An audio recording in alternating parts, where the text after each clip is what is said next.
this video, we will study Chapter 7, Conservation of Plants and Animals.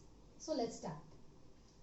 So we all know we are living planet Earth.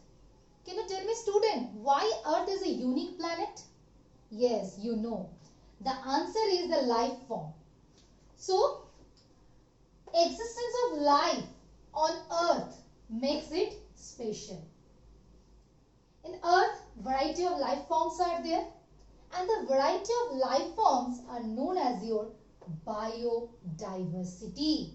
Bio means living and diversity means variation.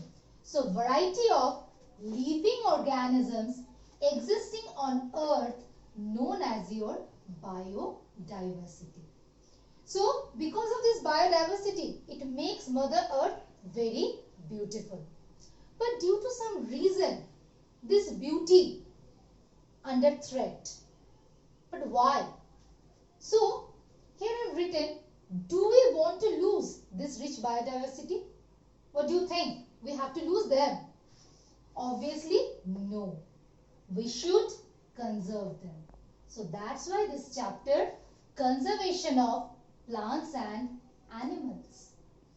Now, this diversity, biodiversity, why we have to conserve them? That's mean very much importance is there. It's very much important in the nurture the Mother Earth. First one, stable biological community. Because of this diversity, it maintains the stable biological community. How?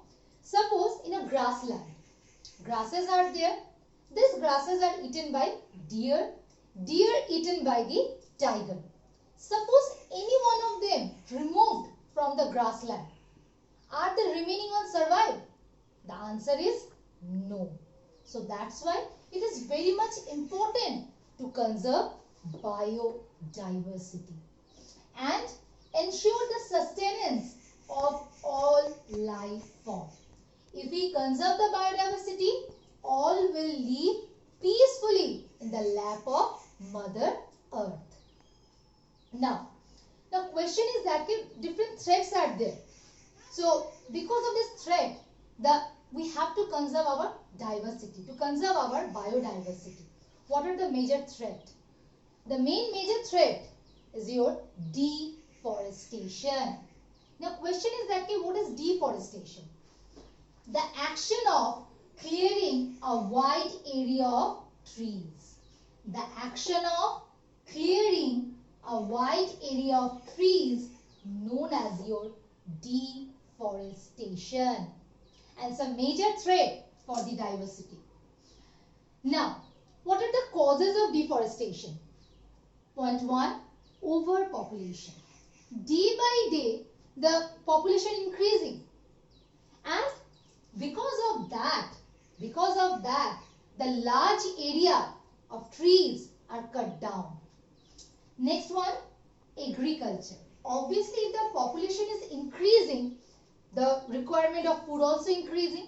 So, the wide area cut down, clean for the agricultural land. Now, human settlement. Obviously, for the settlement, for the living, we are doing deforestation. Making furnitures. Now, you are lying on your bed or sitting on chair. So, these things, the furnitures are coming from where? From the tree products. And how we are getting? By the action of deforestation. Fuel. So, many tribal groups are there. They are using woods for cooking purpose, and unintentionally or intentionally they causing deforestation. Forest fire. Sometimes naturally or sometimes the human activity, due to the greed of the human being, forest fire happen. And that also the major cause of your deforestation. And industries. So different kind of industries need a wide land, wide area, and because of that we are doing deforestation. Hope you enjoy and like this video. Thank you.